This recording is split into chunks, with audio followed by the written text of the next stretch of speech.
வணக்கம் நண்பர்களே. நிறைய பேர் இந்த மீன ராசிக்கு சித்திரை மாதம் எப்படி இருக்க போகுது அப்படின்னு நிறைய பேர் கேட்டுட்டு இருந்தீங்க.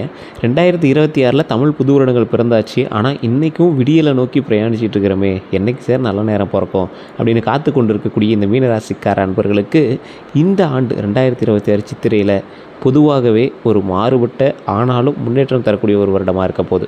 கஷ்டங்களை மட்டுமே அனுபவிச்சு நீங்கள் சந்தோஷத்தையும் கொஞ்சம் எட்டி பார்க்க போகிறீங்க. கொஞ்சம் தானா சார் அப்படின்னு கேட்குறவங்களுக்கு உழைப்புக்கு தகுந்த பலன் கிடைக்கக்கூடிய ஒரு அற்புதமான காலகட்டமாக இந்த காலகட்டம் இருக்கும்போது, ஆனால் இதுக்காக நீங்கள் பொறுமையும் திட்டமிடலும் கண்டிப்பாக இருந்தால் மட்டும்தான் உங்களால் அதுக்கான பலனை அனுபவிக்க முடியுங்கிறத நீங்கள் மைண்டில் நல்லா ஞாபகம் வச்சுக்கணும். அதே மாதிரி மனதில் இருந்த பல ஆசைகள் மெதுவாக நிறைவேறும். உங்களுக்கு பல நாட்களாக இதை செய்யணும்னு ரொம்ப மனதார ஒரு ஆசை இருந்திருக்கு பார்த்தீங்களா, அது எல்லாமே கொஞ்சம் மெதுவாக நிறைவேறக்கூடிய ஒரு காலகட்டமாக இருக்க போகுது. கடந்த வருடம் இருந்த குழப்பங்கள் எல்லாமே குறையும். ஒரு குழப்பத்திலே இருந்துருவீங்க, இதை செய்யலாமா செய்ய வேண்டாமா, இதனால் லாபம் கிடைக்குமா கிடைக்காதா அப்படின்னு. எதையுமே களத்தில் இறங்கி விளையாண்டா தானே சார் தெரியும் வெற்றியா தோல்வியான்னு. உட்காந்து மூலையில் உட்காந்துட்டே இருக்கும்போது எவனோ ஒருத்தர் வரான் விளையாடுறான், அவன் ஜெயிக்கிறானா இல்லையான்னு நான் பார்த்துட்டே இருக்கோம், அடுத்த ஆள் வரான் இப்படியே பண்ணிகிட்டே இருக்காங்க. ஆனால் நாம் இன்றைக்கி சார் களத்தில் இறங்கி விளையாடுறது, அந்த மாதிரி ஒரு கருத்தோடு வெயிட் பண்ணிகிட்டு இருக்கிற உங்களுக்கு அந்த குழப்பங்கள் குறையக்கூடிய ஒரு நேரமாக இந்த காலகட்டம் அமைதுங்க. வாழ்க்கையில் ஒரு புதிய திசை கிடைக்கும். புதிய திசை அப்படின்னா, நீங்கள் இத்தனை நாள் நடப்பதற்கு பாதை இல்லாமல் கண்ணை கட்டி விட்டு ஒரு காட்டுக்குள்ள ஓட்ட மாதிரி நீங்கள் வந்திருக்கீங்க. எந்த பக்கம் போனால் மரம், இந்த பக்கம் போனால் கல் ஜல்லி, இந்த பக்கம் போனால் மேடு பாறை எல்லாம் இருக்குது. எந்த பக்கம் போகிறதுனே தெரியாமல் கண்ணையும் காட்டி விட்டு அவங்கள அனுப்பிச்சி விட்டாங்க. உங்களுக்கு மனசுக்குள்ளே வெறும் பயமோ பதட்டமோ அப்படி ஒரு மாதிரி அழுகையோடையே சுற்றிட்டு இருந்தோம். உங்களுக்கு ஒரு பாதை திசை பிறக்குது. அது அந்த கண்ணை கட்டியிருந்த துணியை தாண்டி ஒரு வெளிச்சத்தை தருது. இந்த வெளிச்சத்தை நோக்கி நீ பிரயாணம் பண்ணால் ஒரு வெற்றியை நோக்கி நம்ம தொடரலாம் அப்படிங்கிற மாதிரி ஒரு வழிகாட்டுதல் கிடைக்குது. அதுதான் வாழ்க்கையில் ஒரு புதிய திசை கிடைக்குது அப்படின்னு சொல்கிறாங்க. ஸோ இந்த மாதிரி சூழ்நிலையில் உங்களுக்கு எந்தெந்த கிரக நிலைகளை உங்களுக்கு அற்புதமான வாழ்க்கை தருவது சுருக்கமாக சொல்லலாம். இதில் ஃபஸ்ட்டு குரு ஜூபிட்டர் அப்படின்னு சொல்லுவாங்க பார்த்தீங்களா, இது ஆதரவு தரக்கூடிய நிலையில் இருக்குது. குரு பகவான் உங்களுக்கு ஆதரவு தரப்போகிறார். அதே போல் சனி உங்களுக்கு சோதனையும் ப்ளஸ் கட்டுப்பாடையும் தரப்போகிறாங்க. ராகு கேது மனதில் இருக்கக்கூடிய குழப்பத்தை கொஞ்சம் அப்படியே ஒரு குழப்பத்தை லைட்டாக அப்படியே ஒரு இது பண்ணி விடுறது. அது ஏன் அப்படிங்கிறது நான் சொல்கிறேன்.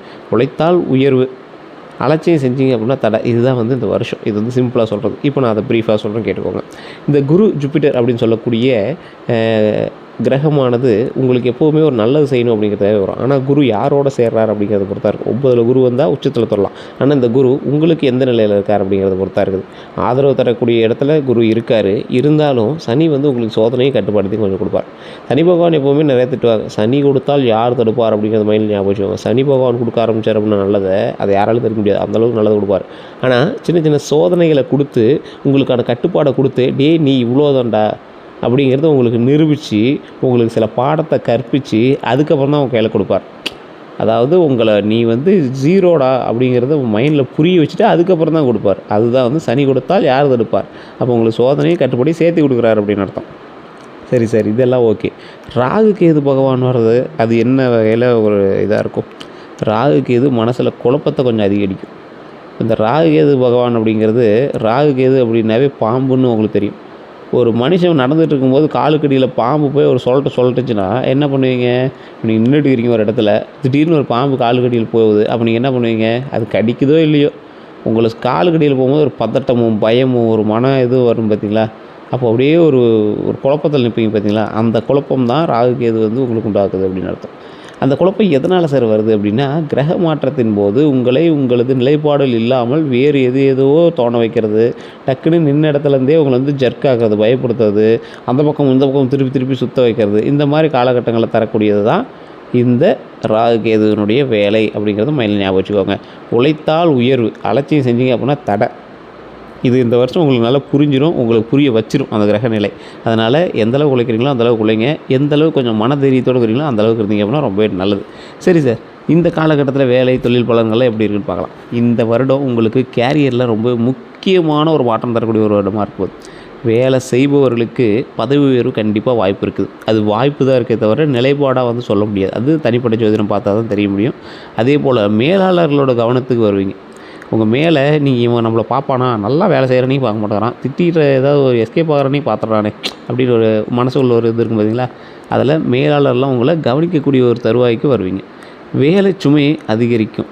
இந்த வேலை சுமை அதிகரித்தாலும் அதுக்கு தகுந்த மாதிரி வேலையில் நீங்கள் கொஞ்சம் நல்ல பேர் வாங்கக்கூடிய ஒரு காலகட்டமாக இந்த காலகட்டம் அமையும். உங்களுக்கான அது ஒரு ஸ்ட்ரெஸ்ஃபுல்லான ஒரு ஜாபாக கூட தோணலாம். வெளிநாட்டு வாய்ப்பு கூட கிடைக்கிறதுக்கான வாய்ப்புகள் இருக்குது. ஆனால் அது உங்களுடைய ஓவரால் இதை பார்க்கும்போது தான் தெரியும். நிறையா பேருக்கு இந்த தொழிலில் கவனமாக இருக்க வேண்டிய ஒரு காலகட்டமாகவும் இந்த காலகட்டம் இருக்குது. அதாவது அலுவலக பாலிடிக்ஸில் ஈடுபடாதீங்க.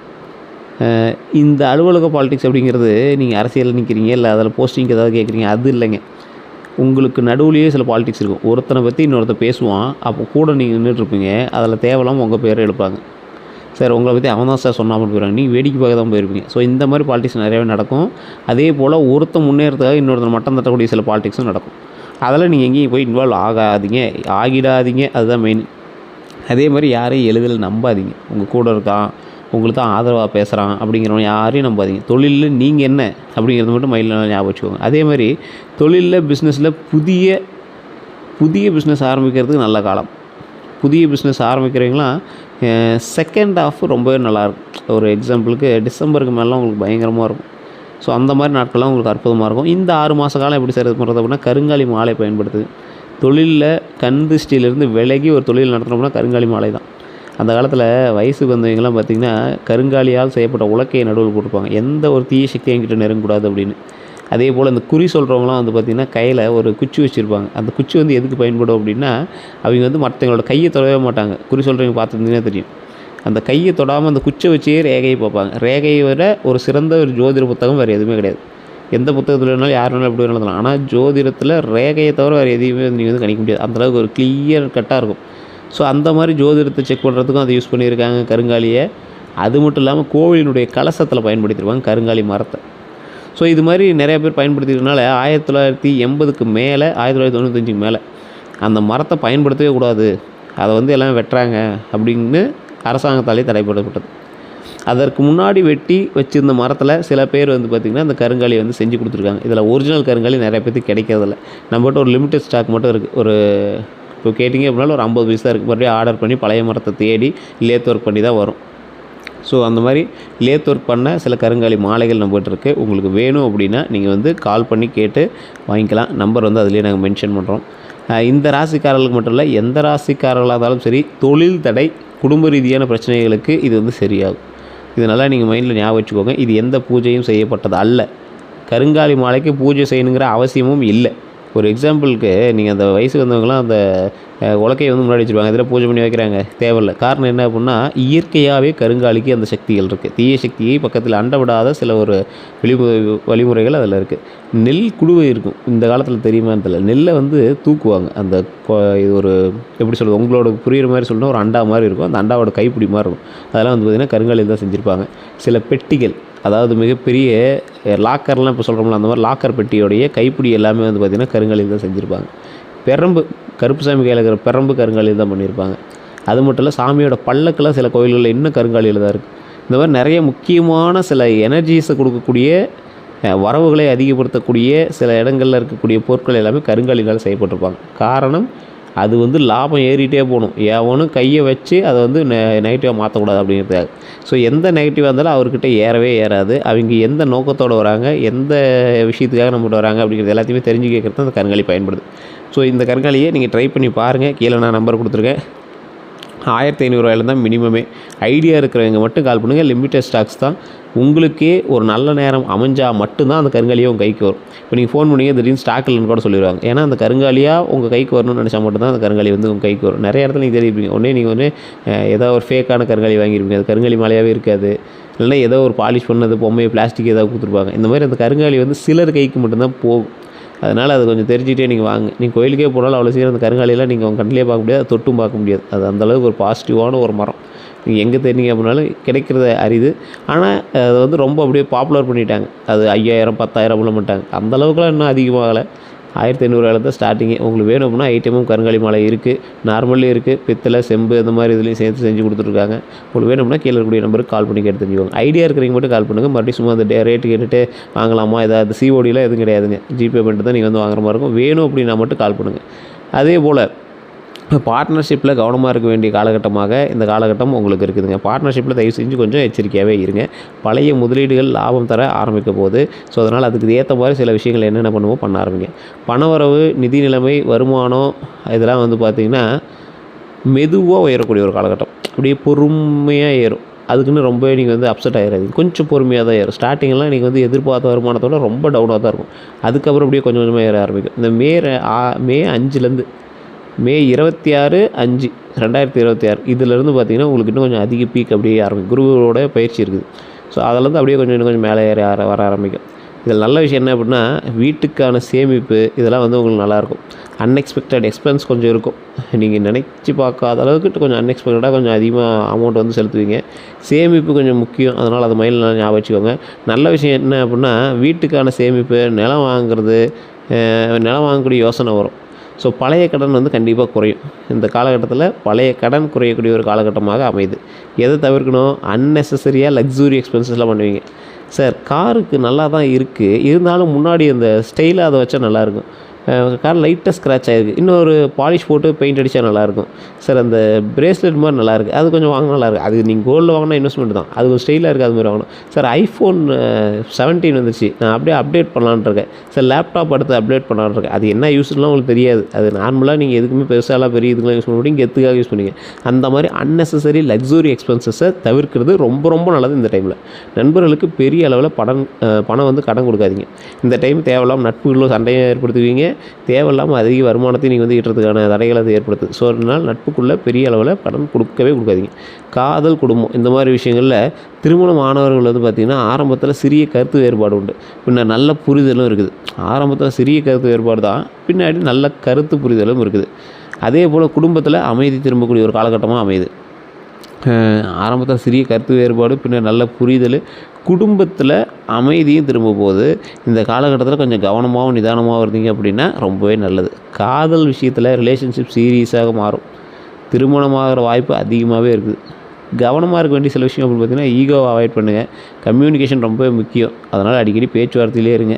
அதை மட்டும் கொஞ்சம் மைண்டில் ஞாபகம் வச்சுக்கோங்க. இந்த குடும்ப வாழ்க்கை அப்படின்னு பார்க்கும்போது வீட்டில் சந்தோஷமான நிகழ்ச்சிகள் ரொம்ப அதிகமாக நடக்குங்க. புதிய உறுப்பினர் வரதுக்கான வாய்ப்புகள் அதிகமாக இருக்குது. ரிலேட்டிவ்ஸோட நல்ல தொடர்பு உண்டாகும் போது. அதே போல் நல்ல சமயம் என்ன அப்படின்னா, அன்னெசரி ஆர்கியூமெண்ட்ஸ் வரும். இந்த அன்னெசரி ஆர்கியூமெண்ட்ஸ்லாம் கொஞ்சம் தவிர்த்துக்கோங்க. அதை மட்டும் கொஞ்சம் பார்த்து கொஞ்சம் நிதானமாக பண்ணிக்கோம்னா ரொம்ப நல்லது. ஆரோக்கியம் வந்து பார்த்திங்கன்னா, மென்டல் ஸ்ட்ரெஸ் அதிகமாக இருக்கக்கூடிய ஒரு காலகட்டம். ஸ்லீப் டிஸ்டர்பன்ஸ் கண்டிப்பாக இருக்கும். கவனிக்க வேண்டியது வந்து பார்த்திங்கன்னா, உணவு நேரம், எந்த டைமில் சாப்பிட்றீங்க அதெல்லாம் பார்த்துக்கோங்க. உடற்பயிற்சி ரொம்பவே அவசியம். மெடிடேஷன் ரொம்பவே அவசியம். குறிப்பாக டைஜஷன் ப்ராப்ளம் இருக்கிறது ரொம்பவே வாய்ப்பு அதிகம்.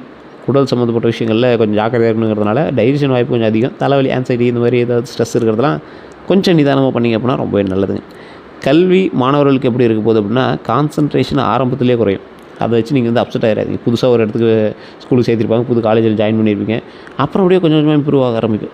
உங்களுக்கு காலேஜே பிடிக்க ஆரம்பிக்கும், அந்த பள்ளிக்கூடமே பிடிக்க ஆரம்பிக்கும், ஸ்கூல்லேயே நல்ல ஒரு ஐடியாஸ் கிடைக்க ஆரம்பிக்கும், சிலபஸ் பிடிக்க ஆரம்பிச்சிடும். போட்டித் தேர்வில் கடினமான உழைப்பால் வெற்றி உங்களுக்கு உண்டு. கடினமாக உழைச்சா மட்டும்தான் இந்த டைம் உங்களுக்கு வெற்றி உண்டு. வெளிநாட்டு படிப்பு வாய்ப்பு கொஞ்சம் கம்மி இருந்தாலும் ராசியோட தசாபதியோட அமைப்பின்படி உங்களுக்கு வாய்ப்பு இருக்கிறதுக்கு 100 மடங்கு வாய்ப்பு இருக்குது. ஆன்மீகமும் பரிகாரமும் வந்து பார்த்திங்கன்னா, இந்த வருஷம் உங்களுக்கு ஆன்மீக முன்னேற்றம் அதிகம். ஆன்மீக முன்னேற்றம் அப்படிங்கிறது கொஞ்சம் அதிகமாகவே தான் இருக்குது. இருந்தாலும் கொஞ்சம் நிதானமாகவும் பாரம்பரியமாகவும் உங்களுக்கு ஆன்மீகத்தின் மேல் ஒரு முன்னேற்றம் கொஞ்சம் அதிகமாகவே தென்பட ஆரம்பிக்கும். செய்ய வேண்டியது வியாழக்கிழமையில் விரதம் இருக்கலாம். குரு பகவான் வழிபாடு உங்களுக்கு எப்பவுமே நல்லது தான். தட்சிணாமூர்த்தி அர்ச்சனை பண்ணுங்கள், குரு காயத்ரி ஜபம் பண்ணுங்கள். இதில் தட்சிணாமூர்த்தி அர்ச்சனை வந்து உங்களோட தடைகள் நிவர்த்தி பண்ணுறதுக்கு, தொழிலாக இருக்கட்டும், குடும்ப ரீதியான விஷயங்களாக இருக்கட்டும், இது எல்லாத்துலேயுமே வந்து உங்களுக்கு பிரச்சனை எல்லாத்தையும் தீர்த்து வைக்கிறதுக்கு இந்த தட்சிணாமூர்த்தி வழிபாடு ரொம்ப அவசியம். வியாழக்கிழமையில் என்ன பண்ணுறது ரொம்ப அவசியம். கூடுதலான ஒரு விஷயம் என்ன அப்படின்னா, தானம் பண்ணுங்கள். என்னது? ஃபுட் டொனேஷன், அன்னதானம் ரொம்ப நல்லது, நல்ல பலம் தரும். அதே போல் முக்கியமான காலகட்டங்கள் அப்படின்னு பார்த்திங்கன்னா, 2026லேயே மே டு ஆகஸ்ட், நான் தான் சொன்னல, மே 26-5 நல்ல காலம் தான். மேவிலேருந்து ஆகஸ்ட் வரைக்கும் நல்லாயிருக்கு. அதுக்கப்புறம் நவம்பர் டு டிசம்பர் நல்லாயிருக்கு. திருமணத்துக்குலாம் வாய்ப்பு தேடிட்டு இருந்தீங்க அப்படின்னா இந்த காலகட்டத்தில் வச்சிங்கன்னா ரொம்ப நல்லதுங்க. கொஞ்சம் கவனமாக இருக்க வேண்டிய காலம் அப்படின்னு பார்த்திங்கன்னா, ஏப்ரல்லேருந்து மே இப்போ ஆரம்பத்தில், அதுக்கப்புறம் செப்டம்பர், அதுக்கப்புறம் அடுத்த வருஷத்துக்கானதெல்லாம் நடுவில் அப்படியே ஒவ்வொன்று சொல்லிட்டு வரேன்.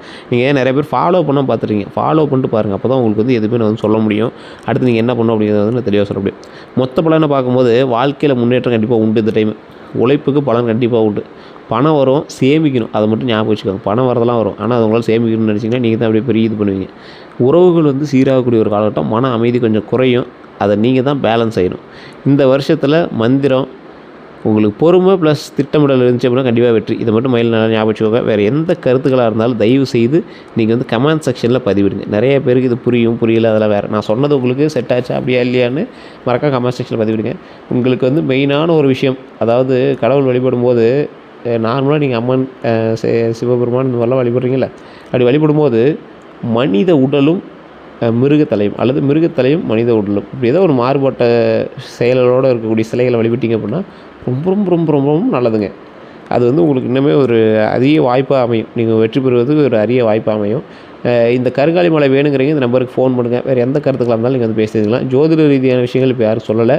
இன்னும் ஒரு வாரம் கழித்து ஜோதிட ரீதியான விஷயங்களுக்கான நம்பரை நாங்கள் வந்து கொடுக்குறோம். இப்போ நாம் பார்க்குறது வந்து பார்த்திங்கன்னா கருங்காலி மாலைக்கான நம்பர் தான். கருங்காலி மாலை உங்களுடைய அட்ரஸுக்கு நீங்கள் வந்து ஆர்டர் பண்ணிங்க அப்படின்னா வந்துடும். கேஷ் ஆன் டெலிவரி கிடையாது. முன்னாடியே பே பண்ணுற மாதிரி தான் இருக்கும். லிமிட்டட் ஸ்டாக்ஸ் மட்டும்தான். 1500 தான் ஸ்டார்டிங்கே இருக்குது. உங்களுக்கு வேணும்னா மட்டும் ஜஸ்ட் கால்